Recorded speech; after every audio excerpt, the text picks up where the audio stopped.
बिस्मिल्लाहिर्रहमानिर्रहीम। अस्सलाम वालेकुम। आज हम पढ़ेंगे नेक्स्ट टॉपिक हमारे पास 3.3 डैट इज़ फ्रिक्शन। हमने इस चैप्टर के शुरू में फ़ोर्स की डेफिनेशन पढ़ी, जिसमें हमें बताया गया कि फ़ोर्स क्या होती है। फ़ोर्स किसी बॉडी को रेस्ट से मोशन में लाती है, या अगर वो बॉडी जो मूव कर रहा है उसको रोकना है तो फ़ोर्स क्या करती है, उसको रोकती है। जिस तरह फ़र्ज़ किया हमारे पास ये एक बॉल है, फुटबॉल है, इसको इस बंदे ने किक लगाई तो इसने आगे की तरफ मूव करना शुरू कर दिया। यहाँ पे दूसरा बंदा यानी इसकी फ़ोर्स ने इस बॉल को रेस्ट से मोशन में लाया, और यहाँ पर दूसरा बंदा खड़ा है, उसने क्या किया, उस बॉल को इस तरह फ़ोर्स लगाई और इस तरह बॉल को रोका। तो यानी इसकी फ़ोर्स इसको रेस्ट से मोशन में ला रही है, और इसकी फ़ोर्स इसको मोशन से किस में ला रही है, रेस्ट में। लेकिन बाद दफ़ा हम देखते हैं कि हम फ़ोर्स भी नहीं लगा रहे, इसके बावजूद बॉडी जो है वो थोड़ी देर के बाद रुक जाती है। मसलन हमारे पास कोई एक ये ब्लॉक है, इस ब्लॉक पर मैं फ़ोर्स लगा रहा हूँ इधर, इसको हमने ऐसे ज़मीन पर या टेबल पर या किसी भी सरफेस के ऊपर रखा हुआ है। तो जैसे ही मैं इस पर फ़ोर्स लगाता हूँ तो ये ब्लॉक क्या करता है, मूव करना शुरू कर देता है। लेकिन फ़ोर्स की डेफिनेशन के मुताबिक इसे तब रुकना चाहिए जब यहाँ पर इसको कोई बंदा फ़ोर्स लगा के रोके। लेकिन हम देखते हैं कि इस पर हम कोई फ़ोर्स नहीं लगा रहे, इसके बावजूद ये ब्लॉक क्या करता है, थोड़ी देर के बाद रुक जाता है। इसका मतलब है कि एक और स्पेशल किस्म की फ़ोर्स मौजूद है जो इस बॉडी को क्या कर रही है, रोकने पर मजबूर कर रही है।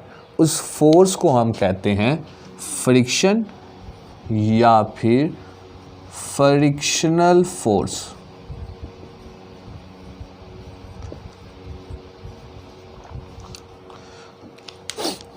अब वो फ्रिक्शनल फोर्स कुछ भी हो सकती है। मसलन हवा, जो एयर रेजिस्टेंस है, हवा के जो पार्टिकल्स हैं वो इस ब्लॉक को मजबूर कर रहे हैं कि वो अपनी फ़ोर्स को, अपनी मोशन को क्या करे, कम करे, और उसको रोकने पर मजबूर करते हैं। इसके अलावा ये ब्लॉक और ये जो सरफेस है, इनके दरमियान जो कॉन्टैक्ट पॉइंट है, कॉन्टैक्ट पॉइंट जहाँ पर ये दोनों सरफेस इस तरह आपस में मिल रही हैं, उनको हम क्या कहेंगे, कॉन्टैक्ट पॉइंट। वो उसको मजबूर कर रहा है कि ये ब्लॉक रगड़ खा के आस्ता आस्ता अपनी स्पीड को, अपनी मोशन को कम करे। हवा के पार्टिकल्स जो अभी हर जगह मौजूद होते हैं लेकिन अभी हमें महसूस नहीं होंगे, लेकिन जब हम मोटरसाइकिल को चलाते हैं तो उस वक़्त हवा के पार्टिकल्स जो हैं उनकी स्पीड ज़्यादा हो जाती है, हमारी स्पीड ज़्यादा होने से, तो वो पार्टिकल्स हमें महसूस होते हैं। इसके अलावा ग्रेविटेशन फोर्स, तो ये सारी चीज़ें मिलकर क्या करती हैं, एक फ्रिक्शनल फोर्स का सबब बनती हैं। और यहाँ से हम क्या नतीजा निकालते हैं कि फ्रिक्शन हमारे पास क्या है, एक ऐसी फोर्स जो अपोज करती है किसको, मोशन को। यानी मोशन को हमेशा वो क्या करेगी, अपोज करेगी, ऑपोजिट साइड पर फोर्स लगेगी और हमेशा मूविंग बॉडी को मजबूर करेगी कि वो अपनी स्पीड को, अपनी मोशन को आस्ता आस्ता कम कर दे। अब फ्रिक्शनल फोर्स डिपेंड किस पे करती है, डिपेंड्स अपॉन, तो फ्रिक्शनल फोर्स डिपेंड करती है नेचर ऑफ सरफेस, जो हम सरफेस यूज़ करेंगे, जिस सरफेस के ऊपर बॉडी ने हरकत करना है, बॉडी मूव करेगी, उसकी नेचर के ऊपर। और दूसरी चीज़ क्या है, प्रेसिंग फोर्स। किस फोर्स के साथ हम उस बॉडी को प्रेस कर रहे हैं।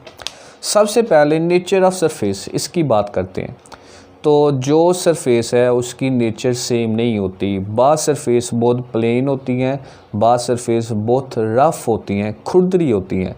तो जो प्लेन सरफेसेस होंगी उनमें फ्रिक्शन कम होती है, जो खुरदरी हैं रफ़ सरफेसेस हैं उनमें फ्रिक्शन क्या होती है, ज़्यादा। अब आपको कैसे पता चलेगा कि कौन सी जो सरफेस है वो प्लेन है, कौन सी सरफेस रफ़ है? तो आप अपने हाथ को रब करें, इस तरह फेरें डिफरेंट सरफेसेस के ऊपर, वाइट बोर्ड, दीवार, इसके अलावा जी और भी जो सरफेसेस आप यूज़ करते हैं, सड़क या जिस पर आप चलते हैं या फिर कारपेट, तो आप देखेंगे कि इनमें से कुछ सरफेसेस ऐसी हैं जो इस तरह प्लेन होंगी कि यानी आप हाथ को फेरेंगे, रब करेंगे तो आपका जो हाथ है वो बड़ी आसानी से मूव करेगा। और बाज़ सरफेसेस ऐसी होंगी कि जब आप हाथ को रब करेंगे तो आपका जो हाथ है वो बड़ी मुश्किल से मूव करेगा। अब जो सरफेसेस जिनमें हाथ मुश्किल से मूव करेगा, इसका मतलब है कि वो रफ़ सरफेसेस हैं, उनमें फ्रिक्शन बहुत ज़्यादा होगी। और जो जिनमें हाथ बिल्कुल आसानी से मूव करेगा, इसका मतलब है वो प्लेन सरफेसेस हैं, उनमें जो फ्रिक्शन है वो क्या होगी, इंतहाई कम होगी। दूसरी चीज़ हमारे पास आ गई प्रेसिंग फोर्स। अब हम हाथों को इस तरह रब तो कर रहे हैं, लेकिन साथ साथ हाथों को अगर प्रेस भी करें तो हमारे पास जो फ्रिक्शन की मिकदार है वो ज़्यादा हो जाएगी। मसलन मेरे पास एक सरफेस है, इसके ऊपर मैंने कोई एक बॉडी को रखा हुआ, अगर ये सरफेस प्लेन है, इसको मूव करूँगा तो वो क्या करेगी, आसानी से मूव करेगी। लेकिन जब मैं इसको ऐसे फोर्स लगा के मूव करूँगा तो अब जो इसका कॉन्टेक्ट पॉइंट है वो क्या हो जाएगा, ज़्यादा हो जाएगा, और ये बॉडी इस सरफेस को प्रेस भी कर रही है। तो इस सूरत में जो मूवमेंट है वो बहुत कम होगी, क्योंकि इस सूरत में फ्रिक्शन की मिकदार क्या हो जाएगी, ज़्यादा हो जाएगी।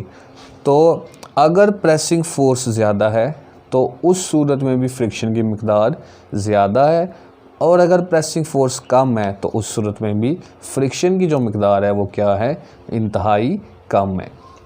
उसके बाद आगे हैं फ्रिक्शन की कुछ टाइप्स है हमारे पास।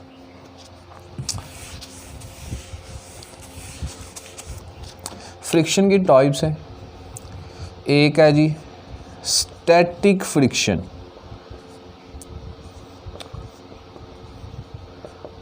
दूसरी है हमारे पास स्लाइडिंग फ्रिक्शन,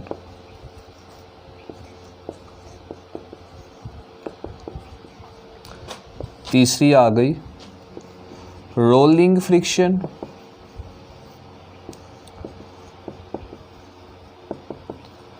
और चौथी टाइप हमारे पास आ गई काइनेटिक फ्रिक्शन। सबसे पहले जी स्टैटिक। स्टैटिक कहते हैं जो चीज़ रेस्ट में हो, मूव नहीं कर रही।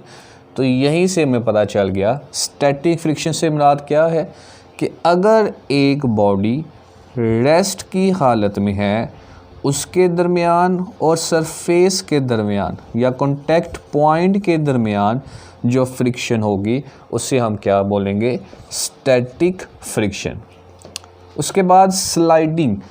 स्लाइडिंग लफ्ज़ स्लाइड से निकला है, और स्लाइड हम क्या कहते हैं, किसी चीज़ को इस तरह घसीटना।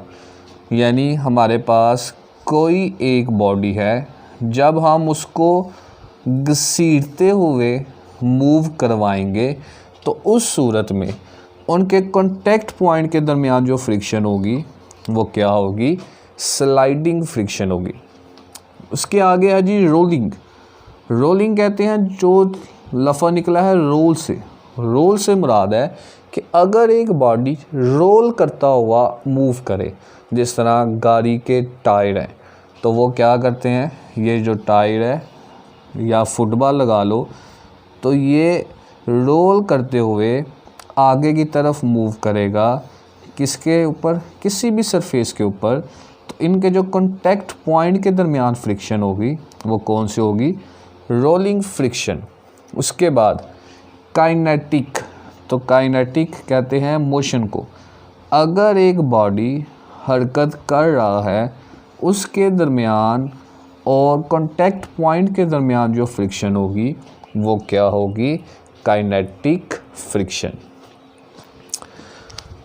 उसके बाद ही आगे हमने करना है,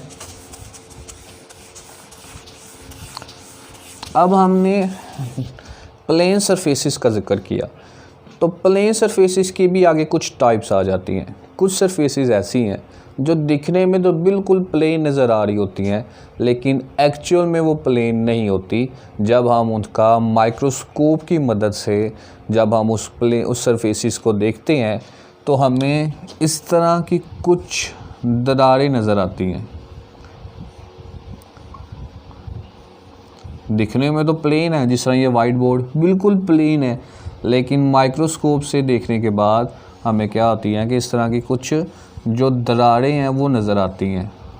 फ़र्ज़ कर लिया ये हमारे पास एक वाइट बोर्ड की सरफेस है। उसके अलावा फ़र्ज़ कर लिया कि हमारे पास कोई एक सरफेस है, जिस तरह हम कह लें कि आइस, बर्फ़ की सरफेस है। तो बर्फ़ की सरफेस में कुछ दरारें जो होती हैं वो कम होती हैं। अगर आप किसी भी चीज़ को वाइट बोर्ड और आइस के ऊपर रोल करवाएं या फेंकें, घुमाएं, तो हम देखते हैं कि आइस के ऊपर वो जो चीज़ है वो ज़्यादा दूर तक मूव करती है, यानी उसमें फ्रिक्शन की मिकदार क्या है? इंतहाई कम। लेकिन अगर हम इस वाइट बोर्ड के ऊपर किसी चीज़ को मूव करवाएंगे तो हम देखेंगे कि वो कम मूव करेगा। फ़र्ज़ कर लिया कि हमारे पास कोई एक चीज़ है, जब ये इसके ऊपर मूव करेगी तो इसे ज़्यादा दरारों का सामना करना पड़ेगा। जब दरारें ज़्यादा होंगी तो ये यहाँ से अगर हम मूव करवाएं तो हो सकता है इधर आकर ये रुक जाए। और इसी सूरत में सेम फोर्स के साथ, फ़र्ज़ कर लिया 10 न्यूटन हमने फ़ोर्स लगाई, इतनी ही फोर्स के साथ इस सरफेस के ऊपर जब हम किसी बॉडी को मूव करवाएंगे तो हो सकता है कि वो एंड तक मूव करे या हो सकता है कि वो इस सरफेस से आगे बाहर निकल जाए। अब फोर्सेस दोनों में सेम है लेकिन मोशन क्या है? इस सूरत में कम है, इस सूरत में ज़्यादा। यानी इस सूरत में फ्रिक्शन की मिकदार ज़्यादा है, दरारें ज़्यादा हैं। इस सूरत में दरारें कम हैं, फ्रिक्शन की मिकदार भी क्या है? कम। इन दरारों को हम कहते हैं कोल्ड वेल्ट्स। जो दरारें बाज़ार तो हमें नज़र नहीं आती लेकिन माइक्रोस्कोप से जब हमें नज़र आएंगी तो इन दरारों को हम किसका नाम दे देते हैं? कोल्ड वेल्ट्स का। अब फ्रिक्शन किसी भी सूरत में एक उसकी लिमिट होती है। हमेशा फ्रिक्शन क्या होती है? एक्शन रिएक्शन के तौर पर एक्ट करती है। जब भी बॉडी, जो हमने पीछे पढ़ा है, इससे हमें यही क्या हो रहा है जी कि जब भी बॉडी मूव करेगा तो उसमें साथ ही फ्रिक्शनल फोर्स का जो अमल है वो भी साथ ही शुरू हो जाएगा। लेकिन फ्रिक्शन जैसे जैसे सरफेसिस में ज़्यादा कोल्ड वेल्ट्स हैं, फ्रिक्शन की मिकदार आस्ता आस्ता बढ़ना शुरू हो जाएगी। लेकिन एक ख़ास लिमिट पे जाके फ्रिक्शन की जो मिकदार है वो उससे आगे इंक्रीज़ नहीं होगी, उससे आगे नहीं बढ़ेगी। उस पॉइंट को हम कहते हैं force of limiting friction. Force of limiting friction यानी फ्रिक्शन की ज़्यादा से ज़्यादा मिकदार। अब फ्रिक्शन की जो ज़्यादा से ज़्यादा मिकदार है ये हमारे पास किस पे डिपेंड करती है? ये डिपेंड करती है नॉर्मल रिएक्शन पे। कितनी मिकदार होनी है वो हमारे पास डिपेंड करेगी किसके ऊपर? एक तो सरफेस के ऊपर और एक जो कांटेक्ट पॉइंट का रिएक्शन होगा, जो हमने न्यूटन थर्ड लॉ मोशन में भी पढ़ा था कि एक एक्शन होगा और एक क्या होगा? रिएक्शन। तो उस रिएक्शन के ऊपर वो डिपेंड करती है। उसके बाद आगे नेक्स्ट है, लॉन्ग क्वेश्चन के तौर पर भी आता है लेकिन इसमें ज़्यादातर जो हैं वो डेफिनेशंस हैं, तो वो डेफिनेशन भी आपको साथ साथ जो है वो एक्सप्लेन करता जा रहा हूँ। उसके बाद आगे हमारे पास जो डेफिनेशन है वो आ जाती है coefficient of friction, force of limiting friction आपको बता दी। उसके बाद नेक्स्ट डेफिनेशन हमारे पास क्या आ जाएगी, कोएफिशिएंट ऑफ फ्रिक्शन, फ्रिक्शन का कोएफिशिएंट, यानी फ्रिक्शन को जो एक कोएफिशिएंट होता है मुख्तलिफ सरफेसिस के दरमियान और बॉडी के दरमियान, उसको हम क्या बोलेंगे, कोएफिशिएंट ऑफ फ्रिक्शन। इसकी वैल्यूज़ डिपेंड करती हैं कि हम कौन सी सरफेस यूज़ कर रहे हैं, इसके ऊपर कौन सी फोर्स और कितनी फोर्स लगा रहे हैं। तो इन सब की जो वैल्यूज़ है डिफरेंट सरफेसिस के लिए वो साथ में यहाँ पे एक टेबल दिया हुआ है, उसने यहाँ पर वो सारी वैल्यूज़ दी हुई हैं डिफरेंट ऑब्जेक्ट्स के लिए जो डिफरेंट सरफेसिस के ऊपर मूव कर रहे हैं।